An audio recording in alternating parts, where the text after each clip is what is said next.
pendidikan itu dapat merubah segalanya. Dari orang yang mungkin tadinya bukan siapa-siapa, itu bisa menjadi bermanfaat untuk banyak orang. Gitu. Dari kita nggak bisa berbuat apa-apa, kita bisa berbuat untuk orang lain. Gitu. Jadi pendidikan menurut saya adalah jembatan. Nah, itulah pentingnya kita untuk berinvestasi di pendidikan. Kita mengalami krisis attitude. Justru di masa depan itu banyak orang pinter, tapi attitude-nya agak kurang. Nah, peran pendidikan ada di situ.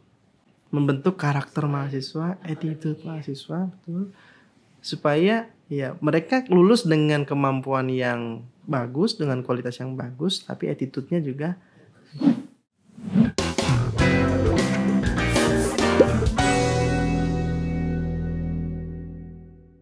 Hai Konsisto, ketemu lagi di Invest Talk, all about investment.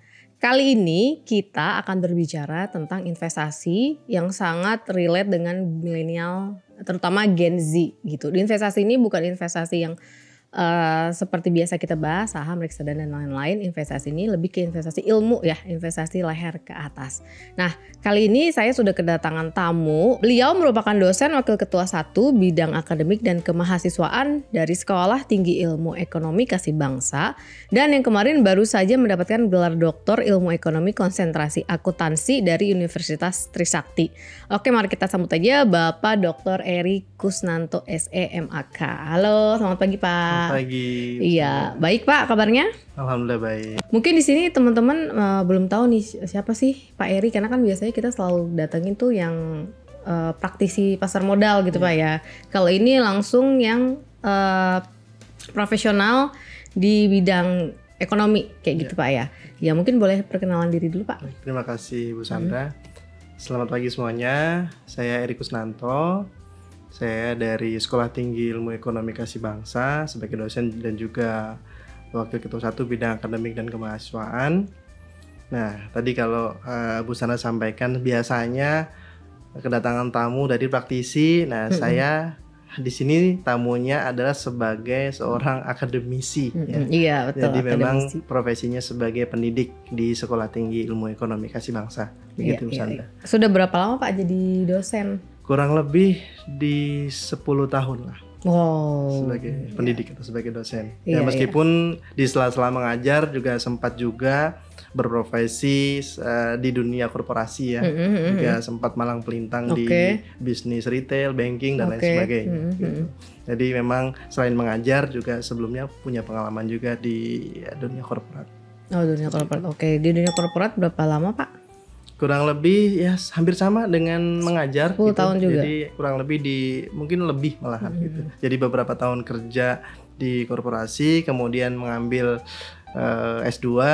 Nah, setelah itu baru masuk ke dunia akademik. Oh, jadi setelah ngambil S2 baru ini ya terpacu untuk lebih Jadi passionnya ya, jadi mengajar ya. Jadi ceritanya S2 itu adalah investasi. Oke, ini harus bicarain langsung investasi. Makanya kita. Investasi, salah satu bentuk investasi layer ke atasnya itu adalah ya mengambil pendidikan di S2 tadi. Gitu. Oh, oke. Terus untuk di Kasih Bangsa sendiri Pak, program studi apa nih yang Bapak ajarkan untuk mahasiswa? Ya, untuk di Kasih Bangsa saat ini terdapat 2 program studi, yaitu program studi akuntansi dan juga program studi manajemen. Di mana untuk program studi manajemen saat ini memiliki akreditasi baik sekali, dan program studi akuntansi pun juga menuju baik sekali. Oke. Ngobrol-ngobrol tentang investasi nih, selain bisa nggak diceritain Pak, investasi apa aja sih? Kenapa sih Bapak passion sekali gitu? Apalagi kemarin baru ngambil gelar doktor gitu ya. Ya, apakah investasi menurut Pak Eri sendiri adalah investasi pendidikan gitu ya? Oke, jadi kalau kita berbicara tentang investasi ya, investasi itu kan sebenarnya kalau secara harfiah ya, karena kita akademis jadi diartiin dulu nih gitu kan. Investasi kan sebenarnya melakukan penanaman ya terhadap sesuatu, yang dalam hal ini mungkin kalau yang kita ketahui secara umum adalah menanam aset, kemudian untuk mendapatkan keuntungan di masa depan. Betul. Itu yang kita ketahui secara umum.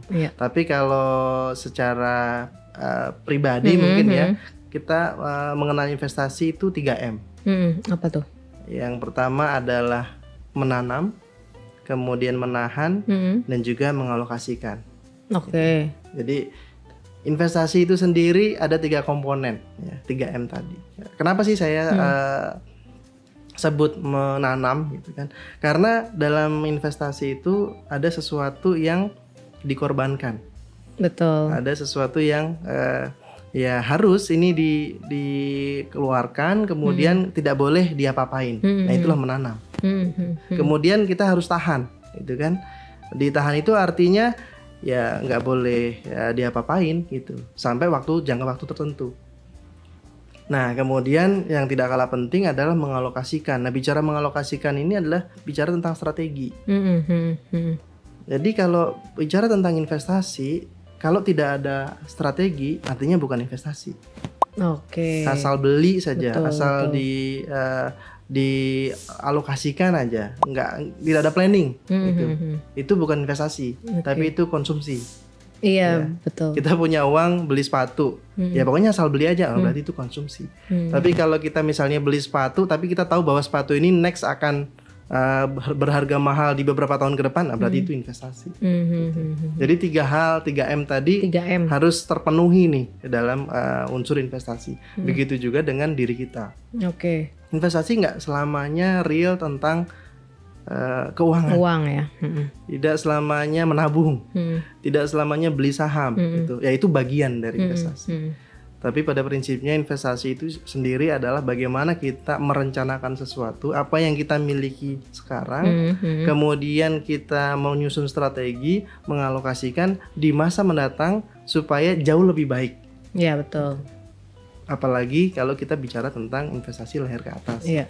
Kalau leher ke bawah kan berarti ya habis semua kan. Iya, gitu. iya. Semuanya nggak akan tersisa. Gitu. Tapi kalau leher ke atas, otomatis kan apa yang kita alokasikan, baik itu waktu, tenaga, pikiran, termasuk materi, ya pasti akan bisa bermanfaat di kemudian hari. Ya, salah satunya adalah ketika saya mengambil S2 pada saat itu, mungkin uang yang saya terima dari gaji saya sebagai karyawan bisa saja saya habiskan. Tapi saya alokasikan untuk pendidikan, dan akhirnya saya pun bisa menuai hasilnya di saat ini, di mana saya bisa berbagi ilmu juga kepada adik-adik saya, anak-anak mahasiswa saya, kemudian termasuk juga mencerdaskan kehidupan bangsa. Kurang lebih seperti itu. Iya. Itu gambarannya mungkin. Biasanya kalau Pak Eri mengajar di universitas gitu, di kampus, apa yang selalu Pak Eri tanamkan yang untuk kan banyaknya sekarang penonton di sini generasi Gen Z ya. Iya, apa sih yang poin utama yang dilakukan sebelum investasi yang real gitu? Pak Eri selalu berkata apa buat mahasiswa-mahasiswa? Gitu. Jadi kalau kita bicara generasi Z ya, atau Gen Z ya, itu kan sebenarnya adalah generasi yang cukup unik. Betul. Mereka ini punya kemampuan yang luar biasa, bahkan mungkin dibanding saya ya, atau kita mungkin kan. Saya nggak tahu nih Mbak. Saya milenial. Ya, berarti kita sama ya, gitu. Milenial ya. Kalau kita bicara kemampuan, Gen Z ini jauh di atas generasi milenial. Ya, gitu. Tapi kan kembali lagi bahwa di setiap ada kelebihan pasti ada kekurangan gitu. Seperti daya juang dan kemudian identik manajemen waktu, kemudian ketahanan terhadap pressure gitu. Mungkin mereka tidak sekuat kita sebelumnya gitu. Beberapa riset pun mengatakan seperti itu gitu. Nah, apa sih biasanya yang saya tanamkan kepada adik-adik kemudian teman-teman mahasiswa gitu ketika ingin berinvestasi? Yang pertama adalah kita harus tahu bahwa diri kita ini punya kemampuan sejauh mana. Gitu. Kemudian apa yang kita miliki. Nah, ketika kita bisa mengukur diri kita sudah tahu nih kelebihan kita di mana, dan buatlah diri kita itu beda daripada yang lain. Setelah kita memiliki kemampuan atau kita bisa tahu bahwa diri kita ini berbeda dari orang lain, disitulah kita punya value. Oke. Karena apa? Untuk berinvestasi kita kan butuh yang namanya value. Betul. Kalau kita nggak punya value, apa yang mau kita investasikan? Nah, ketika kita sudah punya value, nah disitulah kita punya kemampuan untuk berinvestasi. Kemudian kita bisa mengembangkan. Karena apa? Dunia ini berubah sangat cepat. Iya, betul.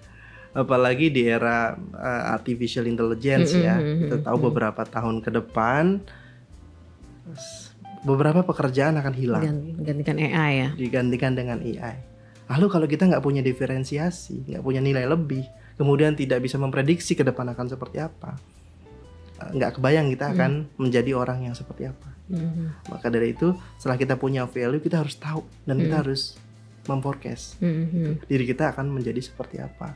Dan jangan pernah terlena dengan keberhasilan di masa kini. Oke. Karena apa? Bisa jadi itu hanya ujian. Keberhasilan di saat yang kita raih boleh jadi itu hanya ujian kalau kita tidak bisa mempertahankan ya. Di masa mendatang. Ya, yang paling sulit itu mempertahankan ya. Betul. Kalau untuk achieve setiap orang pun bisa ya, asal ada usaha ya. Betul. Untuk mencapai sesuatu itu mudah. Tinggal kerja keras, kemudian passionnya apa, pasti berhasil. Pertanyaannya adalah setelah berhasil itu apa? Iya. Gitu. Karena kita hidup kan gak cuma untuk hari ini ya. Betul. Hidup kita masih panjang. Betul. Gitu ya. Apalagi untuk Gen Z. Dan tidak hanya untuk diri kita sendiri. Kita jangan lupa bahwa hidup kita itu tidak tentang diri kita saja. Kita punya keluarga. Kemudian kita punya orang-orang yang kita sayangi. Kita punya teman. Jadi strategi untuk berinvestasi itu sangat penting. Apalagi investasi yang sifatnya mungkin non materi. Apalagi sekarang kan eranya udah sustainability, kemudian green technology, kemudian renewable energy, semuanya itu eranya pasti keberlanjutan. Iya betul. Gitu. Apalagi pemerintah sekarang sudah membangun IKN. Kenapa sih alokasikan dana sebesar itu? Iya. Betul. Kenapa nggak pendidikan dulu ya? Betul. Skupnya sangat luas sekali gitu. Kalau pemerintah saja itu sudah memikir jauh ke depan, nah kita sebagai personal juga harus memikirkan ke depan itu nanti akan seperti apa, gitu. Apalagi ditambah kita juga akan berada di bonus demografi di tahun 2025 sampai 2035, 10 tahun ke depan kita akan di bonus demografi. Artinya banyak sekali usia-usia produktif. Nah kalau kita tidak punya kemampuan, lalu kita mau ngapain? Nah kuncinya apa supaya kita bisa bersaing di 10 tahun ke depan itu adalah investasi. Oke. Berarti lebih ke kita investasi dulu ke diri sendiri ya. Betul. Gitu. Untuk apalagi untuk anak-anak Gen Z, generasi Gen Z mungkin lebih ke hard skill atau soft skill gitu ya. Jadi skill yang benar-benar bisa dipakai long term gitu Pak ya. Nah mungkin ada rekomendasi Pak kalau misalnya hard skill ya lebih ke kuliah gitu ya. Kalau soft skill apa ada rekomendasi Pak atau? Oke. Kalau kita bicara investasi yang sifatnya hard skill dan juga soft skill ya, tentunya kemampuan leadership itu adalah hal yang harus kita asah. Itu sudah mutlak. Kemampuan memimpin itu adalah hal yang sudah tidak bisa ditolak lagi. Jadi nggak bisa kita mau jadi follower Pak, kita mau jadi bawahan aja itu udah nggak bisa. Semua harus punya kemampuan leadership. Dan itu wajib. Kemudian kemampuan komunikasi ya. Iya, itu juga penting. Bagaimana kita bisa bekerja dengan orang lain tanpa komunikasi yang baik? Kecuali kalau mau kerja sendiri ya. Iya. Masalahnya adalah di masa depan itu kita nggak bisa kerja sendiri. Iya. Dari sekarang dari zaman pas zaman pemerintahan Jokowi juga sudah terlihat ya. Betul. Jadi nggak ada musuh, semua dirangkul ya. Kita harus bekerja dengan orang lain. Kemampuan komunikasi itu sangat penting. Tidak hanya kita nggak bicara komunikasi itu hanya public speaking saja, bukan seperti itu. Oke. Tapi banyak sekali tentang komunikasi yang harus kita gali lagi. Gitu. Mungkin lebih ke relationship juga kali Pak ya. Relationship, personality, ya. Kalau public speaking itu sudah wajib hukumnya. Kita coba lihat bahwa banyak sekali orang-orang hebat, ada nggak yang public speakingnya jelek? Gitu. Iya. Itu mereka rata-rata pasti bagus. Iya betul. Ditambah lagi ya kemampuan paling tidak berhubungan dengan satu tim ya, yang kecil ya. Dengan timnya sendiri bagaimana berkolaborasi gitu. Kemudian yang tidak kalah penting menurut saya adalah terkait dengan manajemen waktu ya. Ya itu paling harus. Iya, karena kan diasah. Begitu, semuanya itu berjalan begitu cepat. Sekarang saja dengan kemajuan teknologi mungkin 24 jam satu hari itu nggak cukup. Jadi kita harus terus memanage waktu kita dengan mungkin target kerja dan lain sebagainya. Bagaimana caranya semuanya itu bisa sesuai dengan apa yang mau kita capai. Tapi mungkin ini menarik ya, bahwa ketika kita ingin berinvestasi di soft skill maupun di hard skill, kita juga harus berinvestasi dulu dari hal yang sifatnya material. Karena untuk menempuh karena untuk menempuh pendidikan, pelatihan, butuh secara otomatis kan juga butuh yang namanya cost. Iya betul. Kita boleh bicara gitu, saya mau Pak pelatihan, saya mau kuliah S1, S2, S3. Ada nggak kampus yang gratis? Iya, gitu kan? Gitu. Ada nggak? Gitu. Oke, ada walaupun pakai beasiswa, tapi kan saingannya berat ya, persyaratannya sekali. banyak. Betul. Gitu. Dan itu ada di Kasih Bangsa. Stay Kasih Bangsa itu memberikan beasiswa. Oke. Itu paling tidak itu memiliki pengurangan biaya yang tidak terlalu besar, tidak membutuhkan biaya yang cukup besar. Jadi bahkan Kasih Bangsa juga ada beberapa pilihan beasiswa yang bisa diambil. Beasiswa 100% pun ada, beasiswa KIP pun ada, gitu kan. Dan berdasarkan kemampuan yang kita miliki. Gitu. Jadi sebelum kita masuk ke investasi yang sifatnya soft skill dan juga hard skill, gitu, kita juga harus mempersiapkan dulu. Gitu. Kita juga nggak bisa. Kalau orang Jawa bilang kan jer basuki mau beo gitu kan. Jadi kalau mau hidup sejahtera kan pasti ada biaya yang harus dikeluarkan. Kita juga harus mengorbankan itu dulu. Gitu. Iya betul. Paling tidak mempersiapkan. Atau paling tidak gini, kita kuliah dapat beasiswa. Tapi kan kita kan harus tetap hidup kan. Iya, dan butuh tempat tinggal, biaya makan dan lain sebagainya. Nah, itu yang harus kita persiapkan. Sehingga investasi kita itu bisa berjalan dengan lancar. Saya yakin lah banyak teman-teman adik-adik mahasiswa ini ketika kuliah pasti berjuang. Iya, ada. Gitu. Kuliahnya mungkin dapat beasiswa full, gitu kan.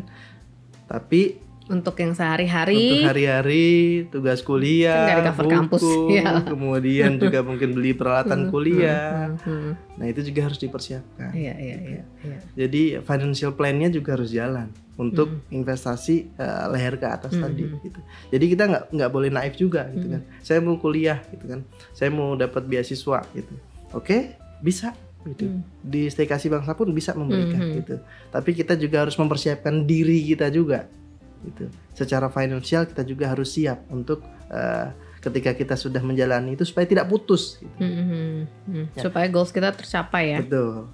Ya betul sih Pak. Karena kalau investasi materi, apalagi investasi untuk jangka panjang, investasi itu memang harus ada goals, rencana ya. Jadi kalau misalnya kita udah rutin investasi, apalagi goalsnya mau upgrade skill gitu kan untuk S2 atau S3 dan seterusnya. Ya itu suatu yang berkesinambungan gitu Pak ya. Karena pasti akan berkelanjutan. Tapi nggak usah khawatir kalau kuliahnya di Stay Kasih Bangsa itu di semester 5 sudah magang. Oh oke. Jadi udah bisa dapat pendapatan ya. Udah bisa mulai investasi dari semester 5 mulai menyambung lagi. Betul sih Pak, betul sih Pak. Jadi semester 1 sampai 4 jadi kurang lebih di 2 tahun itu mungkin fully belajar meningkat, mengupgrade skill semuanya, kemampuan. Nah, di semester 5 inilah sudah mulai. Jadi bahan bakarnya sudah mulai bertambah. Iya. Jadi tidak hanya bergantung pada yang utama saja, tapi juga sudah mulai ada sokongan nih.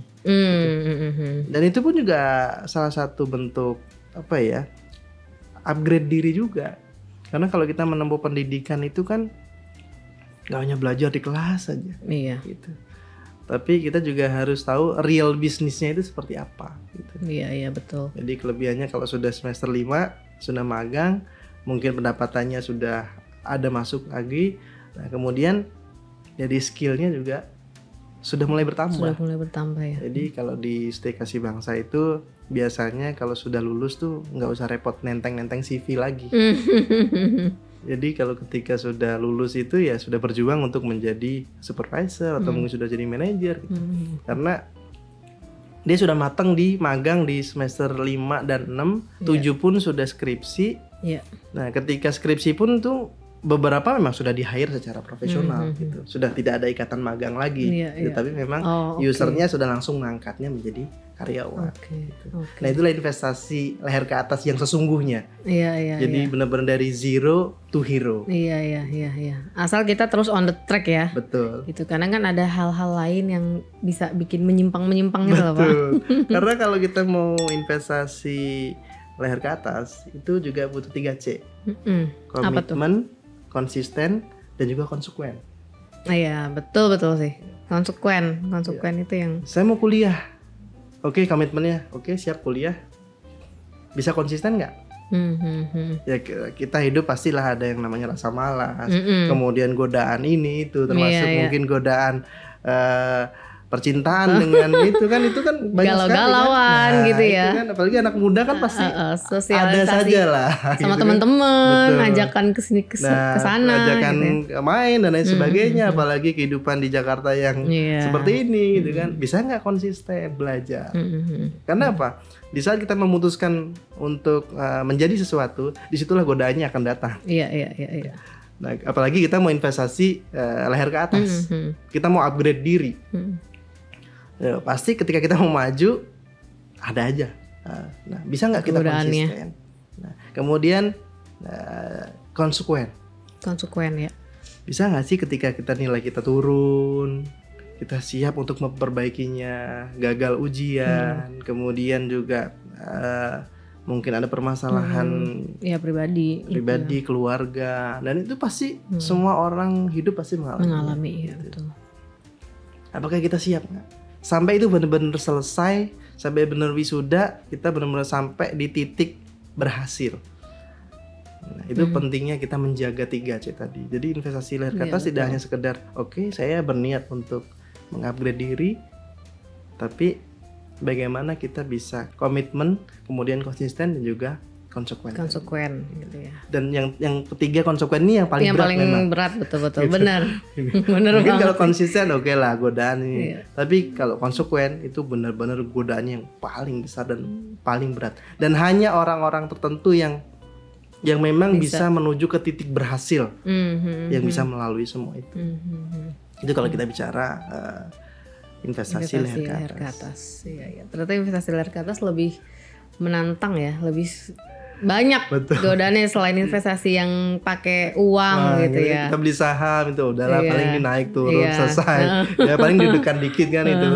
Tapi kalau investasi leher ke atas itu tidak hanya fisik saja, mental dan lain sebagainya, semuanya harus benar-benar kita persiapkan. Gitu. Itu kalau menurut pandangan saya. Nah, untuk Pak Eri sendiri setelah investasi leher ke atasnya terpenuhi semua, baru investasi realnya itu start di umur berapa tuh, Pak? Oke, sebenarnya kalau kita berbicara investasi ya, sebelum saya mengambil S2 pun juga saya sudah memang mempersiapkan diri ya untuk kalau kita mengambil pendidikan lebih tinggi kan pasti ada biaya. Iya. Dan ketika saya baru lulus S1 itu kan otomatis ya pekerjaan mungkin sudah stabil ya. Artinya kalau untuk standar hidup pasti sudah cukup. Gitu. Tapi kan untuk meraih pendidikan lebih tinggi artinya ada beberapa yang memang harus kita sisihkan lah ceritanya begitu. Walaupun sebelum saya lulus kuliah sarjana saya sudah mempersiapkan. Saya sudah letakkan beberapa di instrumen keuangan karena dosen saya dulu selalu mengajarkan bahwa jangan pernah menaruh telur di satu keranjang ya. Itu kayaknya udah sering didengar ya. Investasi di mana-mana lah gitu kan. Kita harus taruh di 2-3 keranjang atau mungkin 5 atau mungkin 10 lah. Gitu. Ya, dulu mungkin investasi yang pertama saya pernah masukkan di reksadana. Kemudian juga pernah di logam mulia juga gitu. Dan terbukti memang ketika yang ini turun ya masih di cover returnnya dengan instrumen yang lain gitu kan. Kemudian kalau saham mungkin ya uang saya nggak sebanyak itulah gitu. Jadi memang kita alokasinya nggak banyak ya di saham berarti ya.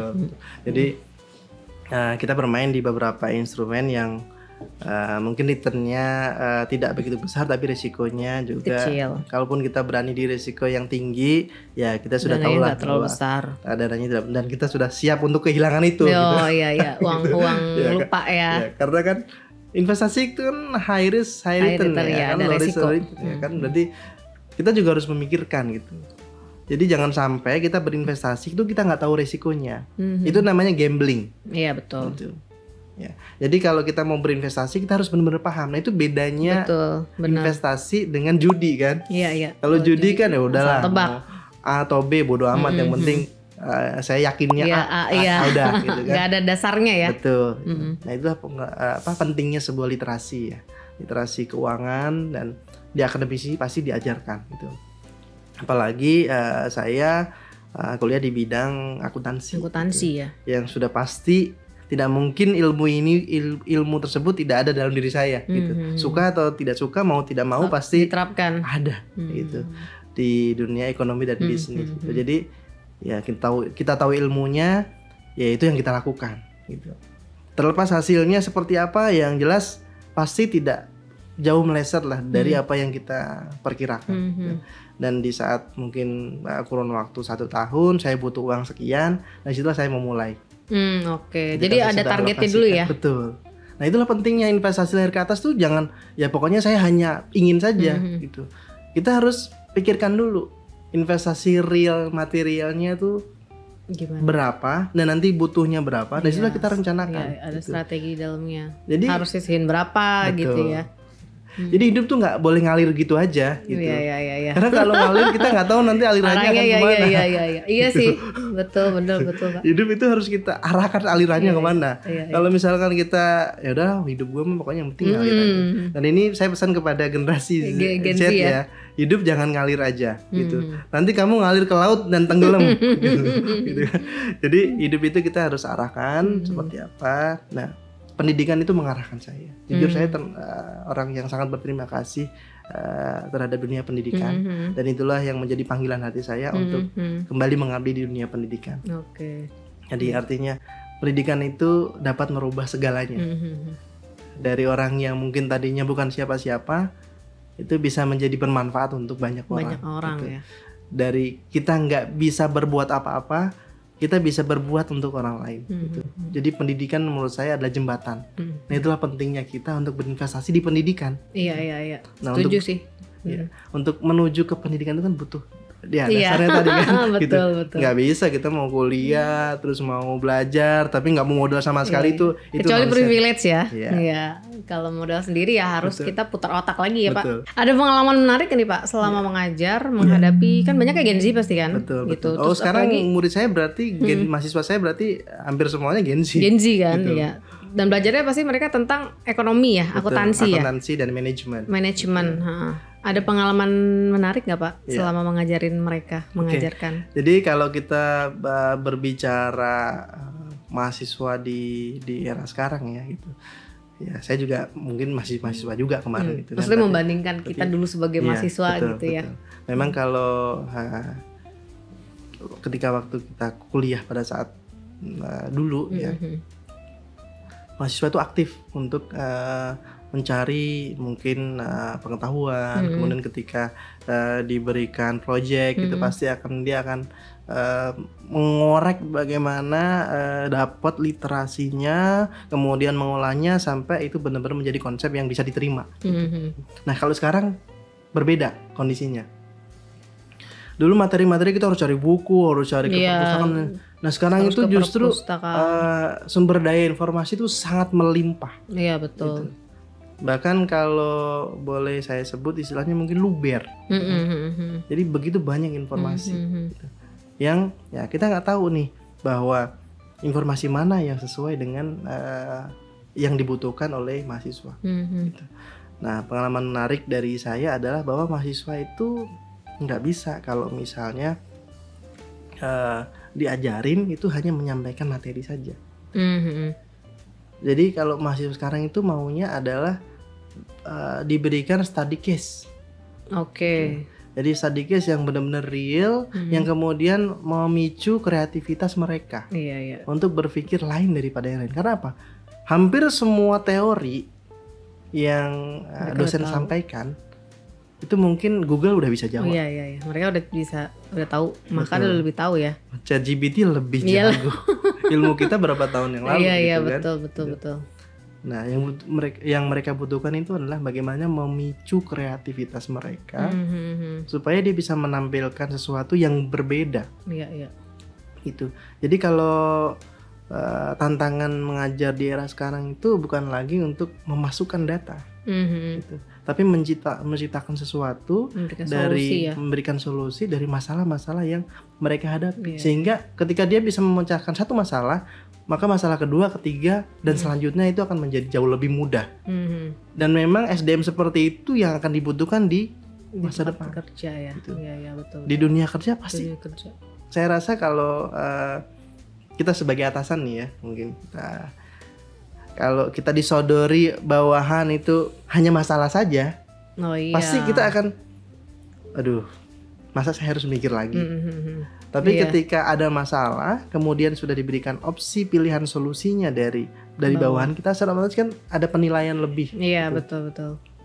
Jadi di era sekarang itu memang ketika kita mau masukkan materi, kemudian teori, itu mungkin tidak akan bisa masuk gitu. Tapi kita berikan study case, kemudian masalah-masalah yang harus diselesaikan, itu justru mahasiswa akan tertarik, dan itu memang yang dibutuhkan gitu. Apalagi Gen Z sekarang lebih kritis ya pemikirannya. Betul, sangat kritis. Ya. Kayaknya udah nggak butuh bikin skripsi deh, Pak. Bikin tesis langsung kayaknya. Betul. Ya. Jadi memang kalau bicara critical thinking mereka, itu levelnya mungkin bisa di atas kita. Mereka itu bisa memikirkan apa yang mungkin kita tidak pikirkan gitu. Tapi justru ya sebagai pengajar itu ya kelebihannya adalah kita tuh nggak hanya sekedar mengajar saja, tapi kita juga belajar bagaimana cara pandang mereka, cara berpikir mereka, yang kemudian juga menambah wawasan kita. Betul. Dan di pengajaran berikutnya itu bisa menjadi jauh lebih baik. Saya pernah ngobrol dengan teman-teman saya sesama dosen ya. Memang kalau kita cuma bicara materi itu semuanya sudah bisa mereka dapatkan. Ya boring lah ya mereka ya dengerin teori aja. Ya. Jadi banyak yang harus kita lakukan itu lebih ke sharing, kemudian problem solving, kemudian juga bagaimana sih membentuk attitude mereka.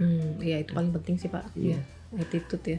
Boleh saya sampaikan di sini kita mengalami krisis attitude. Iya. Justru di masa depan itu banyak orang pinter, tapi attitude-nya agak kurang. Nah, peran pendidikan ada di situ, membentuk karakter mahasiswa, akademinya mahasiswa, supaya ya mereka lulus dengan kemampuan yang bagus, dengan kualitas yang bagus, tapi attitude-nya juga bagus. Karena kan attitude nggak ada di IPK. Iya, nggak ada, benar. Betul. Attitude nggak ada SKS-nya. Iya. Gitu. Iya sih, Gen Z emang identik dengan itu sih Pak, yang barusan.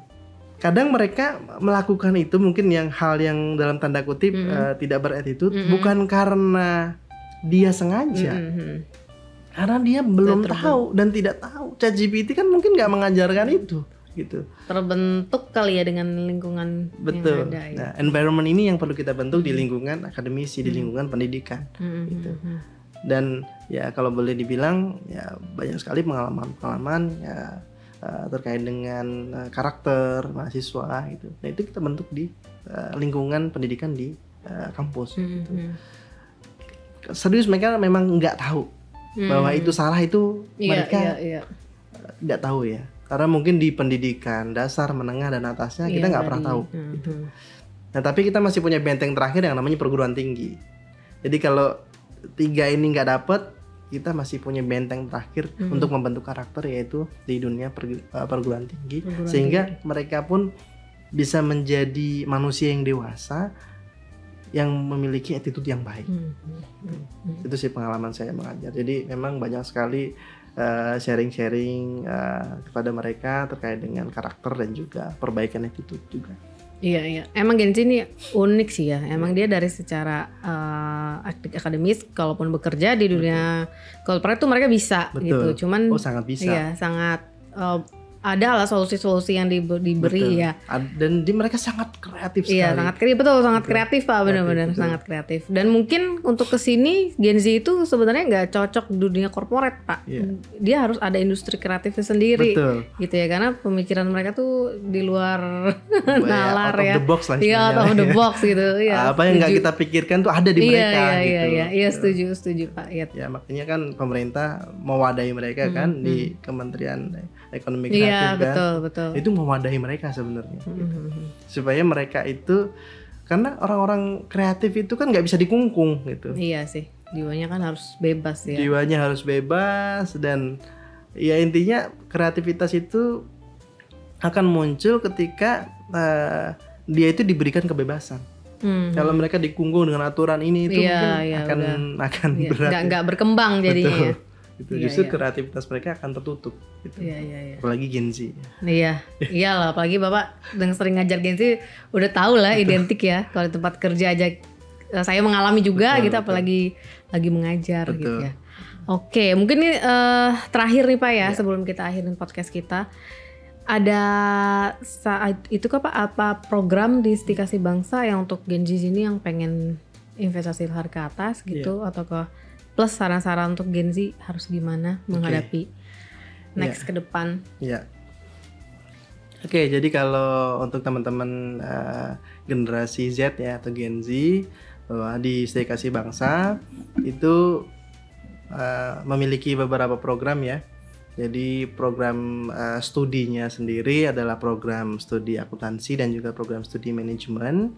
Tapi di luar itu pun juga ada yang namanya program sertifikasi profesi yang bisa diambil. Nah, sertifikasi profesi ini ada di bidang akuntansi dan juga di bidang manajemen. Artinya untuk menunjang.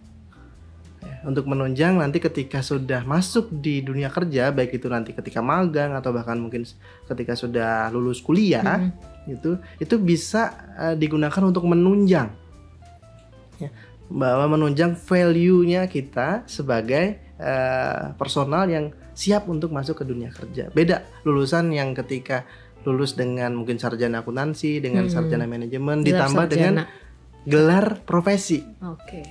Pasti untuk bersaing sangat lebih memiliki nilai gitu. Selain itu juga Stikasi Bangsa juga memiliki program yang namanya inkubasi bisnis. Jadi buat teman-teman yang tidak mau berkarir di dunia profesional, bisa juga mengembangkan bisnis di Stikasi Bangsa. Kita sudah punya salah satu brand yaitu Tepati Kopi. Itu adalah bisnis yang dikelola oleh Stikasi Bangsa, dijalankan oleh mahasiswa, dilahirkan oleh rahim idenya mahasiswa, dan saat ini sudah berjalan gitu. Dan nanti pasti ada beberapa bisnis-bisnis lagi yang kita pasti akan support gitu. Jadi tidak hanya terfokus pada dunia kerja saja, gitu, tapi yang ingin berwirausaha itu juga ada program khusus di situ.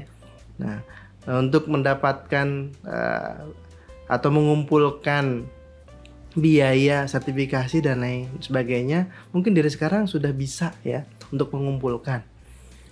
Jadi ketika nanti sudah siap, nanti bisa mengambil program-program tersebut, baik itu kuliah maupun mengambil sertifikasi. Dan jangan khawatir kalau mau berinvestasi, karena di sini Stikasi Bangsa juga sudah bekerja sama dengan Investasiku. Jadi ketika kita persiapkan dari sisi materialnya, nanti ketika sudah siap, kita sudah siap untuk investasi leher ke atas. Dan saya yakin Investasiku juga punya banyak sekali program untuk menunjang gitu. Dari sisi keuangan, untuk beberapa program yang nanti pasti kita akan support. Seperti itu mungkin. Menarik banget Pak ya. Berarti ada 3 nih programnya. Selain kita kalau misalnya pengen full dapat gelar sarjana, pengen kuliah ada. Terus pengen ada sertifikasi untuk nambah value ada. Gitu. Terus untuk yang pengen langsung kerja atau di dunia bisnis itu ada. Gitu. Jadi semua bisa dikembangkan. Bahkan bisa paralel. Iya, bisa paralel ya. Jadi sambil kuliah meraih gelar sarjana, ambil sertifikasi juga bisa. Gitu. Sambil yang kelas bisnis bisa ini juga bisa ya. Bisa. Jadi nggak ada alasan ya buat Gen Z sini untuk nggak mencapai cita-citanya atau tidak ada alasan untuk tidak produktif. Tidak ya betul. Tidak alasan untuk tidak produktif. Tidak alasan untuk tidak mengupgrade skill ya gitu. Karena dunia ini sangat apa ya Pak? Luas ya, sangat berkembang banget gitu ya. Terlalu sayang untuk dilewatkan. Iya betul. Dan terlalu sayang kalau hidup kita itu biasa-biasa aja. Nah, iya betul. Jangan menjadi ordinary people ya. Kalau bisa jadi extraordinary people gitu. Dan ngobrol-ngobrol tentang program juga, di kita tuh juga sebenarnya ada program Pak. Programnya cocok sih untuk milenial Gen Z ya. Jadi kalau investasi itu tadi butuh goals, dan ini kita mengajak teman-teman sini, goalsnya itu adalah jalan-jalan. Jadi dikasih kesempatan 1 tahun untuk mengumpulkan uang investasi di reksadana Pak. Yang udah pasti yang low risk ya. Nah setelah setahun mengumpulkan baru deh bisa jalan-jalan gitu. Itu bisa ngajak teman-teman atau misalnya yang sudah bekerja bisa ngajak geng satu kantornya kayak gitu. Jadi ada experience untuk berinvestasi di reksadana dan goalsnya langsung jalan-jalan. Jadi investasi nggak cuma sekedar lama, semuanya tuh harus serius gitu ya. Jadi ya karena kita harus mengalokasikan, memberikan reward kepada diri lah gitu kan. Jadi kita juga harus berinvestasi, tapi endingnya apa? Memberikan self reward kepada diri kita yang sudah bekerja keras, gitu kan. Sudah kuliah bertahun-tahun. Nah itu penting juga untuk memberikan self reward gitu. Supaya hidup kita tuh balance. Tapi jangan terusan Pak ya self rewardnya. Self reward kalau tiap hari itu berarti kan. Masih ada goals yang lain yang lebih penting. Yang penting kalau di sini sebenarnya investasiku lebih mengajarkan supaya good habit berinvestasi itu sudah ada dari sekarang, dari muda. Gitu. Dan pentingnya adalah mencapai tujuan itu. Iya betul Pak, karena semuanya harus ada tujuan ya, harus ada strategi ya. Gitu. Oke, demikian podcast kita kali ini bersama Pak Eri ya. Kita bahasannya tadi adalah investasi yang sangat-sangat kita butuhkan gitu selain investasi real gitu, material gitu ya. Oke, dan teman-teman nggak bosan juga saya tetap ingatkan tetap bertransaksi di investasiku, karena kalau teman-teman di sini berinvestasi di saham, reksadana ataupun obligasi akan mendapatkan cashback point, di mana cashback point tersebut bisa dibelanjakan di seluruh merchant City Corp atau diinvestasikan kembali di reksadana. Oke, sekian podcast kita kali ini, dan investasiku for better tomorrow. Bye bye.